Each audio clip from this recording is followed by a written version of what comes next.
All right, let's get this over with. We're doing this episode because we have to, and it's a part of the deal, right? You're a fan after wins, you're a fan after losses. So welcome into Day by Day. I'm with Andrew, and I'm James, and this one sucks. I'm not going to lie. Absolute kick to the nuts. I'm in my cold garage to cool off. I turned it off the minute that ball went through the goalpost. I was like, I don't want to see Iowa rush the field, any of that. I'm sure I'll watch Rule talk, but I went outside and maybe had to let out a good primal yell. They had absolutely no business losing that game. No. I mean, there's no other way to say it. You had no business to lose that game. I don't know that it changes much in terms of, next year, the future, but there's something, I don't know that it's just older players. There's some kind of mental, emotional game management block that's keeping Matt Rule from winning these games. Okay. So it's not the older players, right? No. It's not. We got Yep. Yeah. There's something that is keeping them from closing out this game, these kind of games. And it's maddening as a fan because we're helpless. Yeah. Right. We can't do anything about it. So I don't know where to start. I don't even know who to be mad at or about. Like, it's sometimes after this game, fire this guy, fire that guy. This guy shouldn't play. Again, like I said the same thing, like maybe it's just in the culture and those players got to go and it's got to get out of that. But now it's become a trend amongst the younger players now, because now you have younger players making the same, whatever happened after Raiola dropped the ball. We had a turnover on our game-winning drive that turned into an Iowa game-winning field goal. And isn't that the same exact scenario as last year? Like, or 2 years, they all blur together now. There was one where we threw a pick and it was like with a minute to go or under a minute and they go down and kick the game winner. It's one of those that just does it. And there are no curses, but man, it feels that way. It's inexplainable. I mean, there are a couple things, right? Like when Nair dropped that pass, that felt like the one, right? Mm-hmm. Like it felt like he would have either scored on that play or we would have gotten a field goal and game probably would have been over. And then just the whole special teams operation today was just pathetic, and it kept Iowa in the game the whole day. That fumble, the muffed punt, like that's kind of a bad break. I think Shavers thought it had hit IGC, didn't even look close. I don't know what IGC was even doing on that. Like there's just some things that happen on special teams that I'm like, I don't really know what you're doing or what you're trying to do. Yep. Just get away from the ball. Like Matt Rule said in the post game, yell poison and get away from the ball and take the ball wherever Iowa downs the punt. And aside from that, what happened to Barney was returning punts? Yeah, he talked about that. Like he said that in the post game, it looked like they were just going to do kind of a lot of short pooch style punting. And so they wanted somebody who was really sure-handed, which, okay, well then just move Barney up, have him move up. But I'd rather just have you go for an all-out block and just like other teams return punts and we can't figure it out. Yeah. We can't figure it out. So then there was the snap on the field goal, right? Like you can't roll a ground ball to the holder. You just can't do that at this level. And then Nair with the drop pass. Like at this level, you can't drop that pass. Yeah. Like your quarterback puts it on the money. And I know, and then Dylan fumbled, right? I think my number one priority for him over the course of the offseason is creating a sense of urgency within himself. Yeah. Because he doesn't play with a lot of urgency. Good point. I was pretty frustrated. I don't know what down it is. It's a little fuzzy in my head right now. We got the first down on the run, and then the next play was the fumble. And I thought, why don't you run up and clock the ball? And because downs are not, the downs don't matter at this point. Yeah. There's 32 seconds left in the game. You need about 15 yards for a field goal. Clock the ball, reset, call the play you want, rather than try to call a play while the time is running after they reset the chains. Yeah. So what are you, again, little things like that, like the game management. Like we just saw an NFL coach get fired because of the way that he handled the end of a game on Thanksgiving Day. I'm not saying Matt Rule should be fired, but you have to figure out what the heck you're doing at the end of games, and you got to figure it out fast. Yep. Because stuff like this happens, and you're going to continue to lose one-score games if you don't figure it out. And here's what I'm a little tired of too, is the one-score game thing. We're so close. Yep. If only a game goes this play or that play different, we win. Look at what our record could be if blah, blah, blah, blah. We need to be better than chasing 3. We need to be better than one score. We need to be last week against Wisconsin. This game should have been over in the third quarter. Where we have a margin for error because it's football and there's going to be some error. There's going to be a muffed punt. There's going to be that. That should not cost you a football game. You should not completely dominate a team for 20 yards in a first half, be up 10-0, get the ball at the half, and lose that game 13-10. Like, that is not, we're close, we're just 3 points away.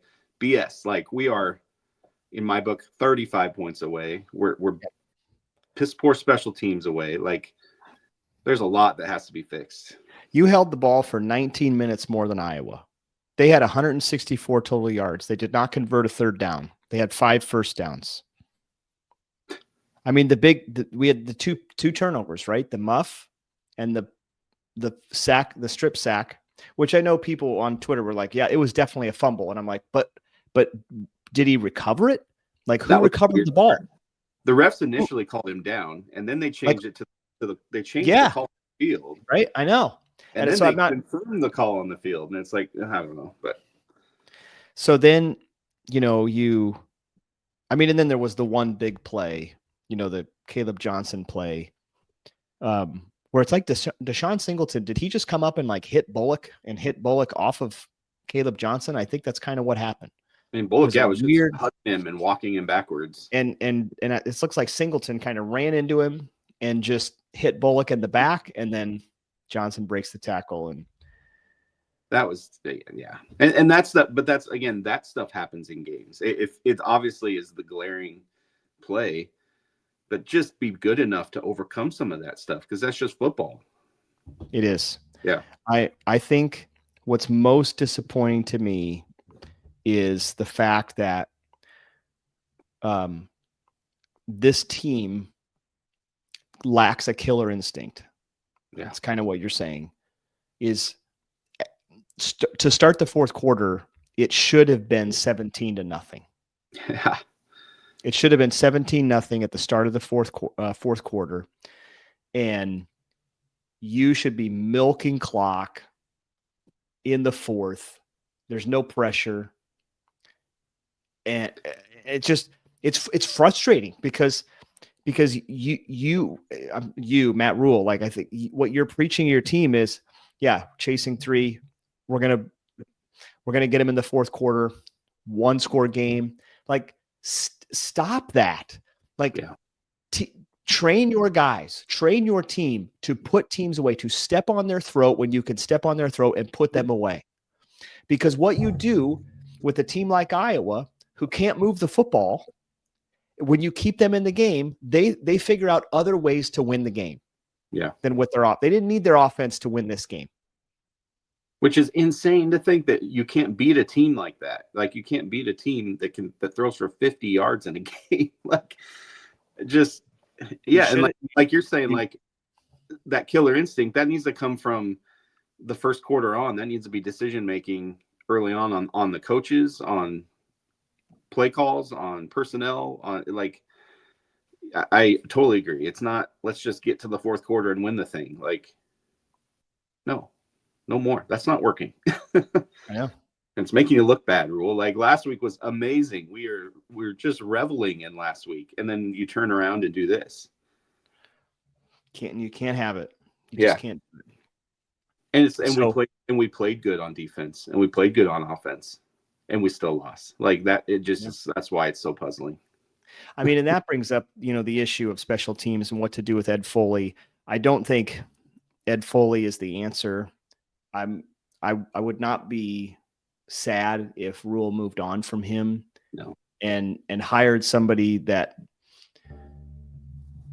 had, I don't know. I mean, I feel like Ed Foley had some kind of a track record, but like when you have an above average to great defense, and then you have what I think we're becoming a more productive offense. Now, I know we struggled in the second half, but what I'll say is Iowa's got a good defense, and when it's bitterly cold, what do you expect? We had the one drop from Nair. We really should have had 17 points. But if you have a good offense, you have a great defense, and you at least have a special teams that doesn't damage you every single game, you're gonna win more games than you lose. So figure that out. It's what I said in our pod this week. I said special teams, we got to break even. Like, no, we missed a kick. They made a clutch kick. We fumbled a ball. Special teams. Yep. Bushini had some shanks, uncharacteristic, but just bad time for shanks.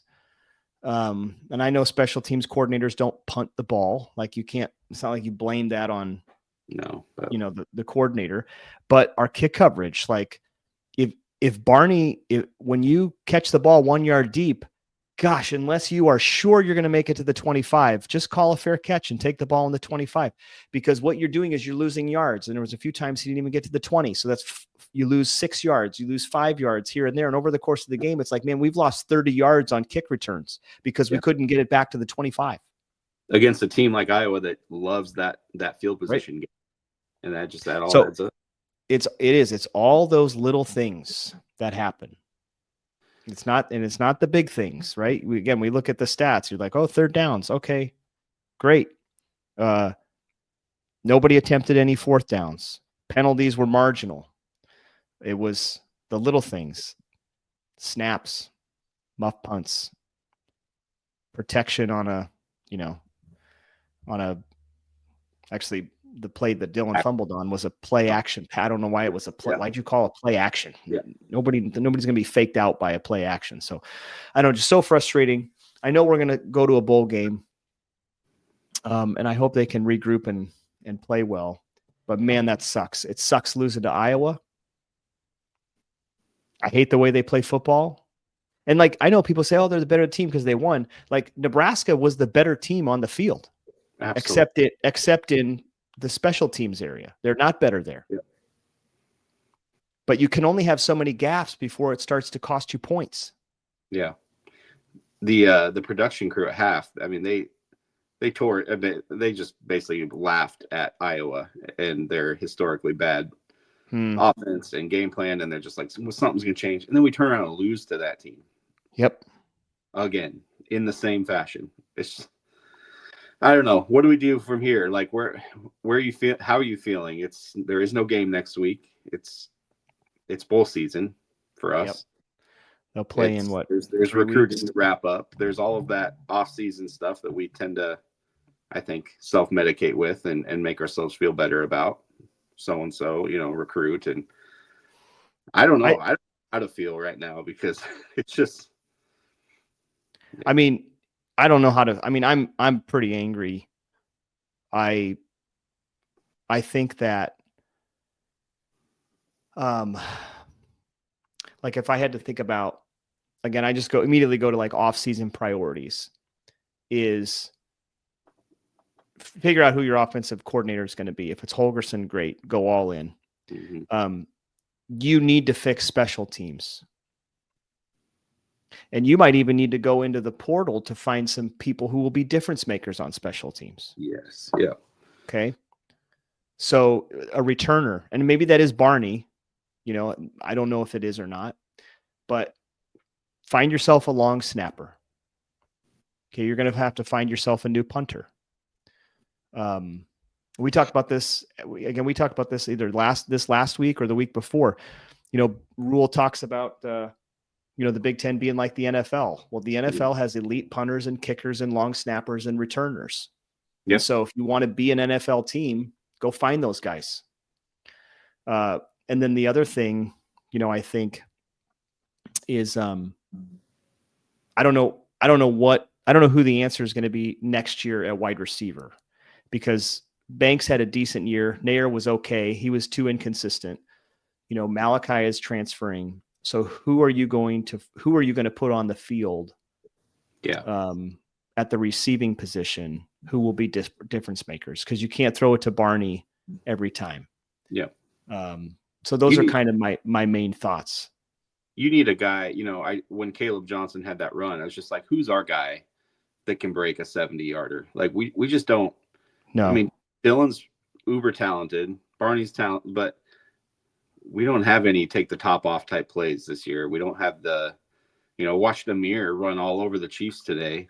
We just don't have that player that, you can give the ball to and they could be gone. And Rule says that a lot. Like, we need someone that can make a guy miss and go 70. Yep. We don't have that. Nope. Yeah. Got to find that. Yeah. Well, what about you? How are you feeling? I'm pissed. I'm bordering. I'm trying not to just give up like in the moment right now and just be like, I'm tired of this. I don't even want to think about any Husker football for another 6 months, but I'll get up. I'll watch the game. I'll watch the bowl game, be excited. I'm sure I'll be excited when we land a recruit that has a lot of hype or something, but I don't know. I don't blame. That's why I guess I'm trying to figure out who to blame. Maybe I just should not blame anybody, but we want to blame. We want to find the blame. Team lost. There was enough. Yeah. Unfortunately, there was enough blame to go around. The offense could have put the game away. Should have. Yeah. Yep. I don't know that I blame the defense for not getting, a turnover.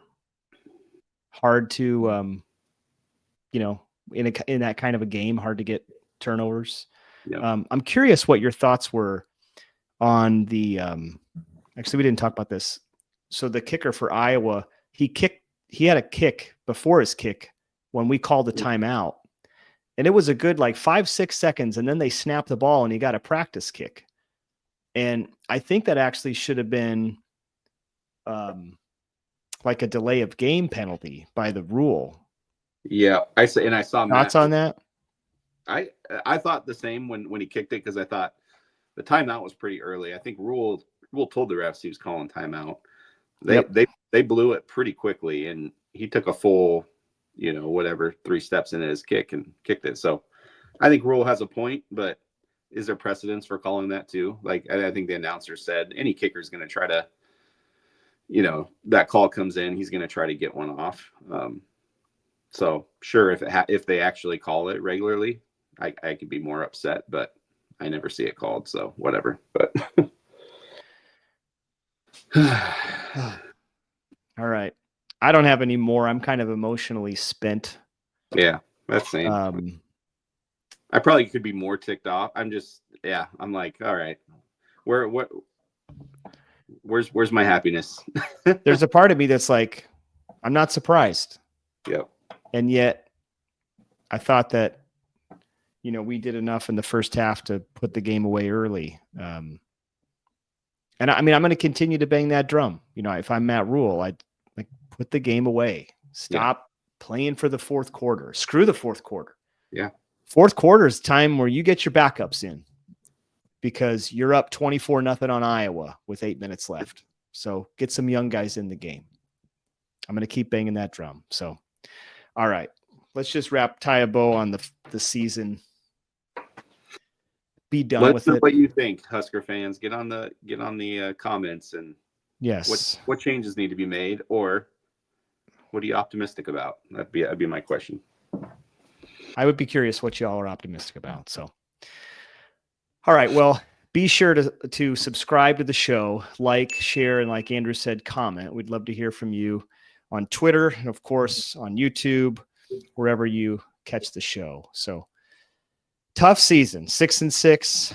I think a lot of people would have been happy with 6-6. And maybe next week when we record, we can kind of go back and do our postseason grades and talk about how we're feeling after our emotions come down.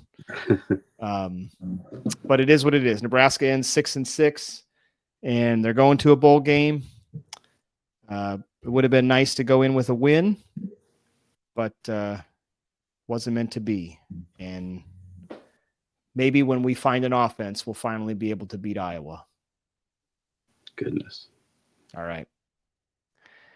Okay. Well, we'll end there, Andrew. I hope you can get some sleep. I'm gonna probably be up for a while, stewing a little bit. Yeah, I will. All right. Okay. Well, thanks for listening, everybody. Not a very encouraging episode. We do want to hear from you, so feel free to chime in. Go Big Red as always, even after a loss.